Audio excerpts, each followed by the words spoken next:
कि वो discussing about the instrumental delivery. अब हम नेक्स्ट पार्ट करते हैं इसका कि चॉइस ऑफ इंस्ट्रूमेंट, हमने अब जो है ना चॉइस करनी है कि हम इंस्ट्रूमेंट कौन सा इस्तेमाल करें। सो अकॉर्डिंग टू ये बुक हम बात करेंगे।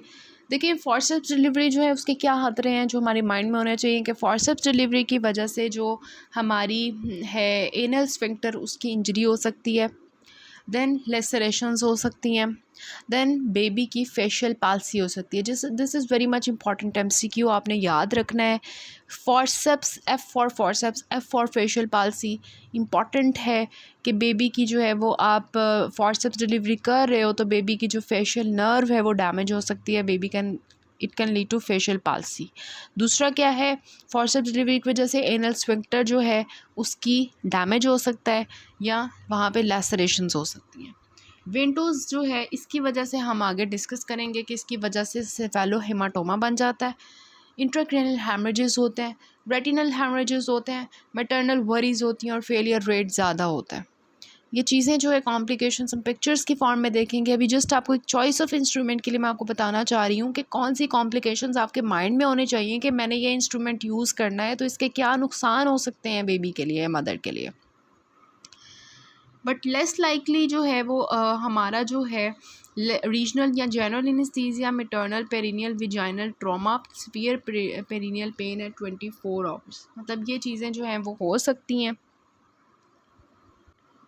और लेकिन फॉरसेप्स की वजह से जो है ना ये कम होती है। मतलब हमने बात की कि वेंटोज़ की वजह से जो है मतलब सॉरी विंटोज़ की वजह से जो है ना ये वाले ख़तरे तो ज़्यादा हैं, ये वाले ख़तरे विंटोज़ की वजह से ज़्यादा हैं, ये वाले ज़्यादा हैं, लेकिन ये वाले कम हैं। मतलब फॉरसेप्स की वजह से मैंने आपको पहले भी शुरू में बताया था एनेस्थीसिया डिस्कस करते हुए कि हमें फॉरसेप्स डिलीवरी करने के लिए ज़्यादातर एनेस्थीसिया की ज़रूरत पड़ती है, और फॉरसेप्स की वजह से जो है ट्रॉमा का ज़्यादा ख़तरा होता है, जैसे मैंने बात की।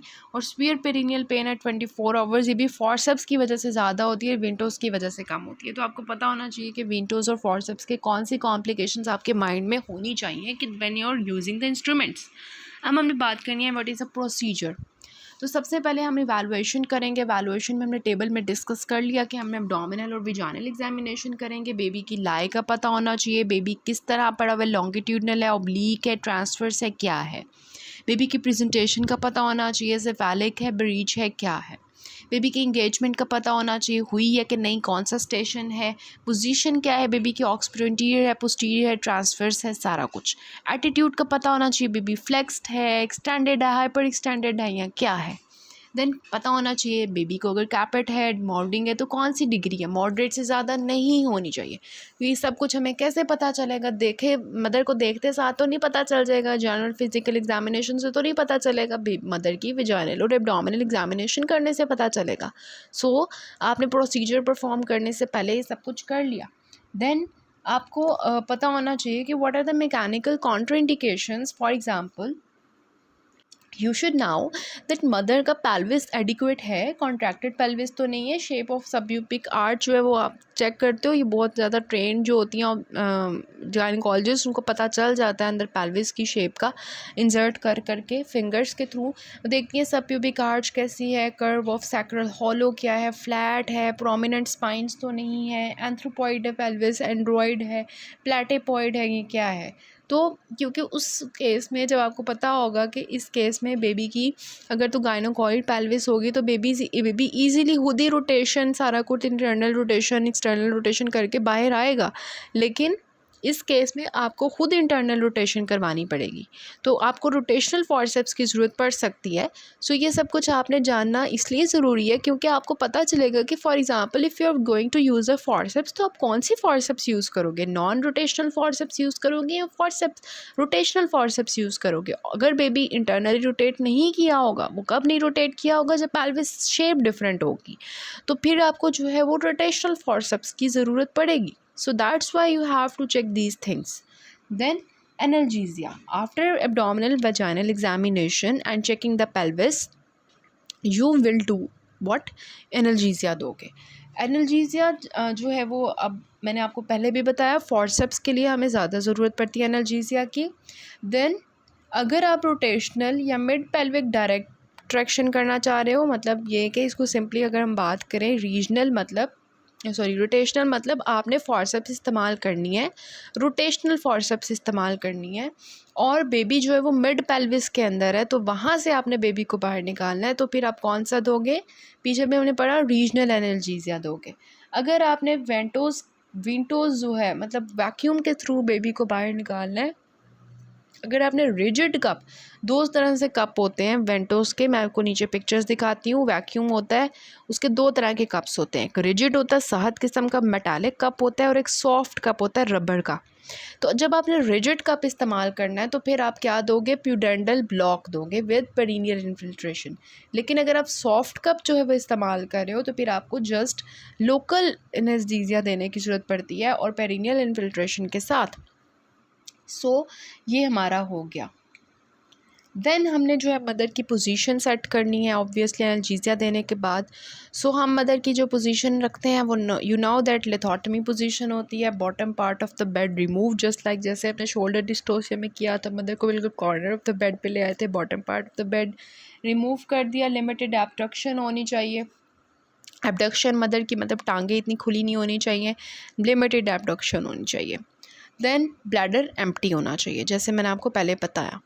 देन हम बात करेंगे कि हमारे पास जो है कॉन्टिजेंसी प्लानिंग, मतलब ये कि हमारे पास प्लानिंग क्या है, बैक ऑफ प्लान होना चाहिए। मैंने आपको बता दिया बैकअप प्लान के बारे में कि अगर आपकी जो है वो फेल हो जाती है ये इंस्ट्रूमेंटल डिलीवरी, तो आपके पास प्लान होना चाहिए कि अगर फॉर एग्ज़ाम्पल मैं ये जो परफॉर्म कर रही हूँ फेल हो जाती है तो मेरे पास आगे मैं क्या करूँगी अगर ये फेल हो जाती है। So you should have a plan in your mind कि अगर फॉर एग्ज़ाम्पल वो लिख रहे हैं कि अगर आप वैक्यूम डिलीवरी कर रहे थे और वो फेल हो गई तो फिर आप क्या करोगे, फॉर्सेप्स डिलीवरी करोगे। क्योंकि मैंने आपको बताया था कि जो वैक्यूम डिलीवरी होती है उसमें फेलियर रेट ज़्यादा होता है एज़ कम्पेयर टू फॉर्सेप्स। तो आप क्यों है किसकी तरफ जाओगे, लो पेल्विक फॉर्सेप्स की तरफ जाओगे। अगर आपका फॉर्सेप्स डिलीवरी भी फेल हो जाती है फिर आप सी सेक्शन की तरफ जाओगे। तो सी सेक्शन के लिए मैंने आपको बताया आपके पास ऑपरेशन थिएटर रेडी होना चाहिए, आपके सारा स्टाफ रेडी होना चाहिए, आपके पास सब कुछ रेडी होना चाहिए। रिससिटेशन के लिए न्यूनेटोलॉजिस्ट होना चाहिए, सॉरी, और जो है आपके पास जो है वो एडिक्वेट फैसिलिटीज़ होने चाहिए, बेड होने चाहिए, इक्विपमेंट्स होने चाहिए, लाइटनिंग होनी चाहिए, ये सब कुछ। देन आता है शोल्डर डिस्टोसिया, आपके माइंड में होना चाहिए कि मैं ये जो परफॉर्म करी हूँ इंस्ट्रूमेंटल डिलीवरी इस दौरान शोल्डर डिस्टोसिया भी हो सकता है, तो मैंने उसको भी माइंड में रखना है। और मैं अगर ये डिलीवरी परफॉर्म कर रही हूँ तो इस दौरान पेशेंट को बहुत ज़्यादा पोस्टमार्टम हैमरेज हो सकता है, सो वो भी आपके पास माइंड में होना चाहिए। इसलिए आप पहले से ब्लड ट्रांसफ्यूजन्स की अरेंजमेंट कर लोगे। अगर आपके माइंड में नहीं होगा कि जी इसके साथ ये हो सकता है पोस्टमार्टम हैमरेज, तो आप ना उसका ब्लड अरेंज होगा और बेबी मदर के साथ क्या होगा, इसलिए आपके पता होना चाहिए ना आपको। देन इंस्ट्रूमेंट टाइप्स आती हैं। अब हम बात करेंगे, सबसे पहले हम बात करेंगे वैक्यूम डिलीवरी के बारे में, फिर हम फॉर्सेप्स डिलीवरी के बारे में बात करेंगे। सो वेंटोस वैक्यूम एक्सट्रैक्टर्स, ये मैंने आपको पिक्चर दिखानी है। दिस इज़ लाइक दिस, ये हम वैक्यूम यूज़ करेंगे, वैक्यूम एक्सट्रैक्टर होगा हमारे पास एक। अब ये जो वैक्यूम एक्सट्रैक्टर होता है इसके पार्ट्स का आपको पता होना चाहिए। ये देखें इस तरह का पूरा सिस्टम होता है। ये आपके पास जो है ये जो नज़र आ रहा है, नंबर 1 सक्शन कप होता है। अब ये जो कप होता है ये मेटल का भी बना हो सकता है, ये प्लास्टिक का भी बना हो सकता है, रबर का भी, इस तरह से, मतलब ज़्यादातर मेटल और प्लास्टिक, ये आपके माइंड में होना चाहिए। सो नेक्स्ट इज़ दिस, ये जो पूरी बनी हुई है ना, ये हैंडल है। देन ये ट्यूबिंग्स है, देन ये गॉज है, देन ये हैंड पंप है। सो ये सब कुछ है। देखें सक्शन कप है, उसके साथ ट्यूबिंग्स लगी हुई हैं, और ऊपर जो है ये गॉज है, इसके ऊपर सारा मोनीटर होगा, प्रेशर जो आप दोगे, प्रेशर अप्लाई करोगे ना बेबी को बाहर निकालने के लिए। देन हैंड पंप है। सो ये सारा जो है इसका सिस्टम होता है। सक्शन कप ऊपर हमने देखा होता है स्लास्टिक या रिजिड हो सकता है, ट्यूबिंग्स होती हैं, वैक्यूम सोर्स होता है जहाँ से आपने वैक्यूम अप्लाई करना है, ये वैक्यूम का सोर्स है, ये वैक्यूम बॉटल है।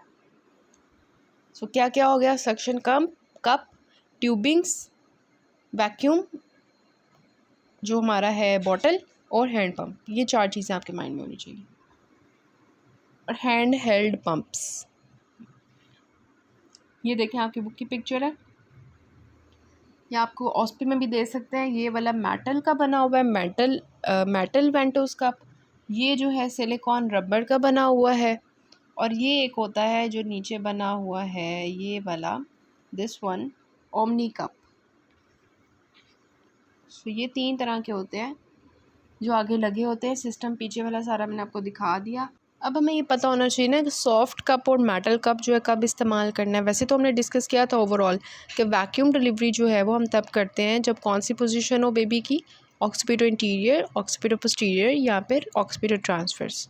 अब हमें पता होना चाहिए कि सॉफ्ट कप और हार्ड जो रिजिड कप है उनके क्या नुकसान है और उनको हमने कब इस्तेमाल करना है। सॉफ्ट कप होंगे वो तब इस्तेमाल करेंगे जब थोड़ा सा मसला होगा, थोड़ा सा मसला माइंड में होना चाहिए।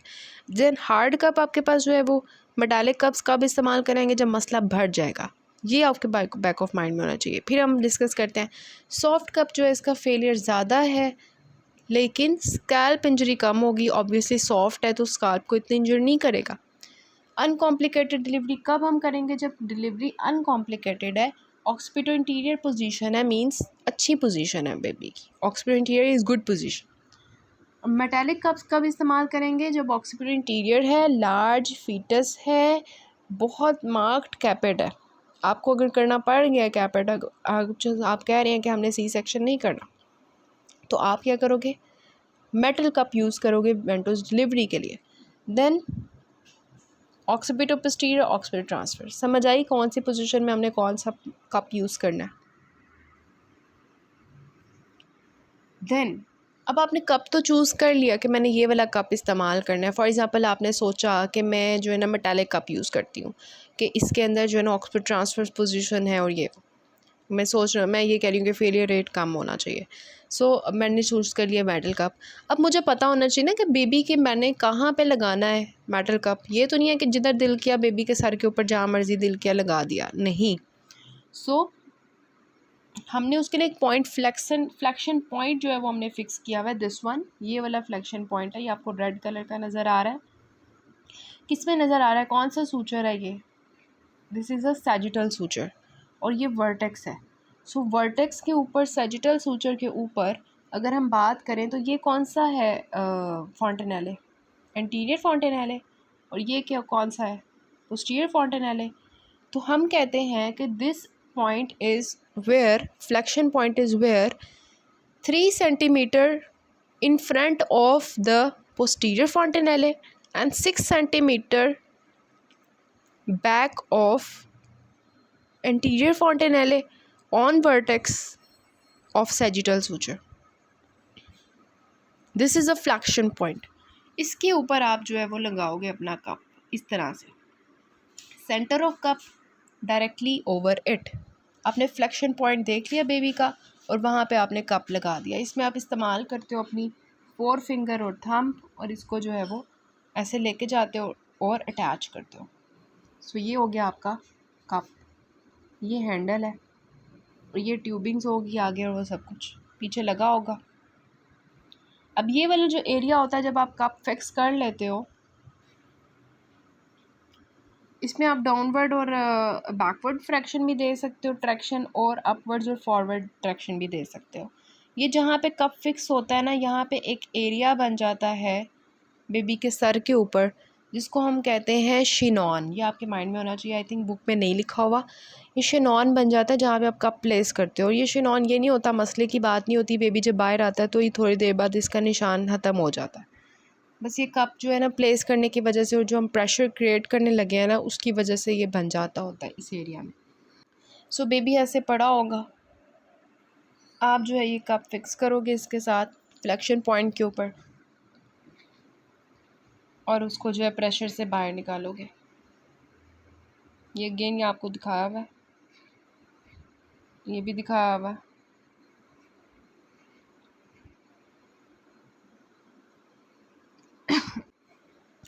वो बता रहे हैं कि अगर आप जो है फ्लैक्शन पॉइंट पे जो है वो प्रेशर नहीं दोगे तो इतना सेफ़ बेबी डिलीवर नहीं होगा। प्रेशर जो आप क्रिएट करते हो वैक्यूम लगा कर, दैट इज़ 0.6 to 0.8 kg पर centimetre square and this is your MCQ। ये प्रेशर आप जनरेट करते हो। क्योंकि अगर आप खाली कप लगा के बेबी को बाहर निकालोगे तो बेबी बाहर नहीं आएगा, आपको प्रेशर लगाना पड़ेगा, तो फिर ही वो जो प्रेशर क्रिएट होगा उससे बेबी का सर बाहर आएगा। देन हमने क्या करना है कि पहले आपने ये नहीं है कि शुरू में ही आपने इतना ज़्यादा प्रेशर लगा देना है। शुरू में आपने 0.2 तक रखना है, फिर आपने देखना है कि कोई मदर का टिश्यू तो नहीं अंदर आ गया। वो वैक्यूम है, आपको पता है ना, वैक्यूम चीज़ें अपनी तरफ खींचता है, तो अगर मदर का टिश्यू अंदर आ गया वो वैक्यूम के अंदर, तो मदर का तो टिश्यू भी साथ ही आ जाएगा। So you have to just थोड़ा सा प्रेशर इंक्रीज़ किया, मदर का टिश्यू देखा कोई अंदर तो नहीं आ गया, देखने के बाद आपने फिर प्रेशर इंक्रीज़ किया, कहाँ तक, 0.6 to 0.8 kg पर सेंटीमीटर स्क्वायर। देन आपने जो है वो ट्रैक्शन प्लेन अप्लाई किया which is 90 degrees to the cup के बिल्कुल आपने 90 डिग्रीज़ परपेंडिकुलर जो है वो ट्रैक्शन अप्लाई की।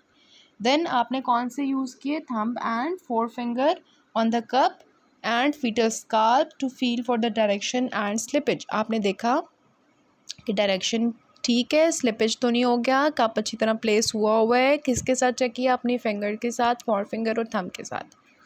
देन आपने सेफ एंड जेंटल ट्रैक्शंस देनी है coordinated with uterine contractions and maternal efforts, कि जब आपने जो है वो एक ट्रैक्शन कब दी, जब मदर की कंट्रैक्शंस आएंगी, यूट्राइन कंट्रैक्शंस आएंगी, बेबी बाहर आएगा, साथ में हमने प्रेशर भी अप्लाई किया होगा तो बेबी ईजिली बाहर आएगा। देन ये बात आ जाती है इम्पॉर्टेंट कि आपने सबसे पहले 3 पुल देने हैं, एक पुल दिया, दूसरा पुल दिया, तीसरा पुल दिया, किस में, डिसेंट फेस ऑफ हेड में, जब हेड नीचे आ रहा होगा तो 3 पुल्स देने हैं, पेरिनियम के ऊपर आ जाएगा हेड। फिर क्या होता है जब हेड डिसेंट होता है, क्राउनिंग होती है। क्राउनिंग हमने देख ली हुई है किस तरह से होती है लेबर के अंदर, मतलब हेड नज़र आना शुरू हो जाता है बेबी का बाहर, तो सारा नहीं आता, सिर्फ उसके ऊपर वाला हिस्सा नज़र आता है। तो फिर आप जब आपको पता चलता है कि मैंने 3 पुल दे दिए हैं, क्राउनिंग हो गई है, बेबी का हेड डिसेंड कर चुका है, बाहर आ गया है, मतलब उसका जो ऊपर वाला क्राउन नज़र आना शुरू हो गया, फिर आपने एक फर्दर पुल देनी है और बेबी को बाहर निकाल लेना है। सो कितनी पुल्स हो गई, पहले 3 दी थी और क्राउनिंग के बाद 1 दी थी, कितनी हो गई टोटल, 3 + 1 4। तो हमने 3 से 4 पुल्स देनी है, इससे ज़्यादा पुल्स नहीं देनी, दिस इज़ लिमिट। इससे ज़्यादा आप दोगे तो ख़तरे की बात है।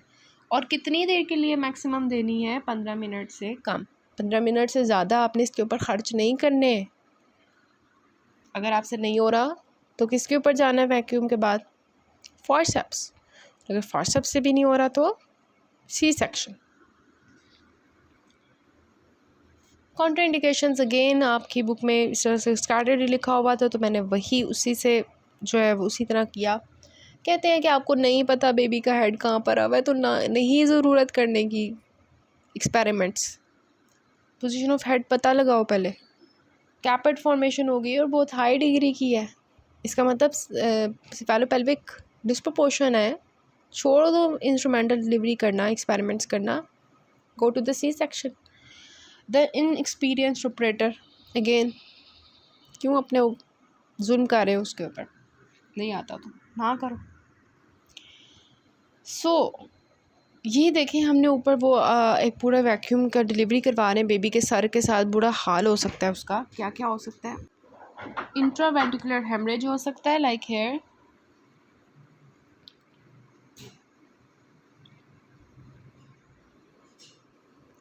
ये देखें सबसे ऊपर हम लेयर्स देखें अगर तो सबसे ऊपर क्या होती है, स्काल्प होती है, then is the galeal aponeurosis, then is a skull and periosteum then dura mater होता है, एरेक्नॉइड होता है और अंदर पिया मैटर होता है। यही होता है ना, अगर बेबी का जो हीमाटोमा बना है, जो ब्लड इकट्ठा हुआ है, हैमरेज हुआ है, वो अगर हुआ है स्काल्प और ग्लायल एपिन्यूरोसिस के दरमियान, this orange is the scalp and this grey is the galeal aponeurosis, इसके दरमियान में जो होगा that is caput succedaneum. Then अगर ये जो ग्रे वाला ग्लायल एपिन्यूरोसिस है और ये जो स्कल है इसके दरमियान में जमा होता है ब्लड, तो दिस इज सेफेलोहीमाटोमा। अगर स्कल और पेरिओस्टियम के दरमियान में होगा तो दिस इज सेफेलोहेमाटोमा, अगर ये ग्लायल एपिन्यूरोसिस के नीचे होगा तो इसको हम कहेंगे सब ग्लायल हैमरेज। अगर ड्यूरा के नीचे होगा तो एपीड्यूरल हैमरेज, और अगर ड्यूरा के बाहर होगा और पेरियोस्टम के दरमियान में होगा, दिस इज़ एपीड्यूरल। और जो ड्यूरा के नीचे होगा दैट इज़ सब ड्यूरल हैमरेज। जो डिफरेंट हैमरेजेस होते हैं, सबसे ऊपर जो है वो कैपेट स्कर्नडम है, फिर सब ग्लायल हैमरेज है, फिर सेफेलोहेमाटोमा है, फिर एपीड्यूरल हैमरेज है, फिर सब ड्यूरल हैमरेज। सो ये सारे हैमरेजेस हो सकते हैं ना। सेफेलोहेमाटोमा हो सकता है, इंट्राक्रैनियल इंजरीज हो सकती हैं, सब ग्लायल हेमाटोमा बन सकता है, फीटल इनकॉन्टिनेंस का मसला हो सकता है मदर को बाद में, और पेरिनियल टीयर्स हो सकते हैं, जिसमें हम इसका अलग से टॉपिक भी डिस्कस करेंगे पेरिनियल टीयर का। थर्ड डिग्री पेरिनियल टीयर होता है तो उसमें ना जो थर्ड डिग्री पेरिनियल टीयर में ना एनल स्फिंक्टर खराब हो जाता है, जिसकी वजह से ना फीटल इनकॉन्टिनेंस हो जाती है, फीकल इनकॉन्टिनेंस। देन विजाइनल और सर्वाइकल टीयर्स हो सकते हैं, और इन्फेक्शन और पोस्टमार्टम हेमरेज हो सकता है। तो अगर आपसे कोई कॉम्प्लिकेशंस पूछता है इंस्ट्रूमेंटल डिलीवरी के तो आप बता सकते हैं सारे। So this is all about the हमारी जो है वैक्यूम डिलीवरी। अब नेक्स्ट से जो है हम फॉरसेप्स डिलीवरी करते हैं और प्रिस्क्राइब करते हैं।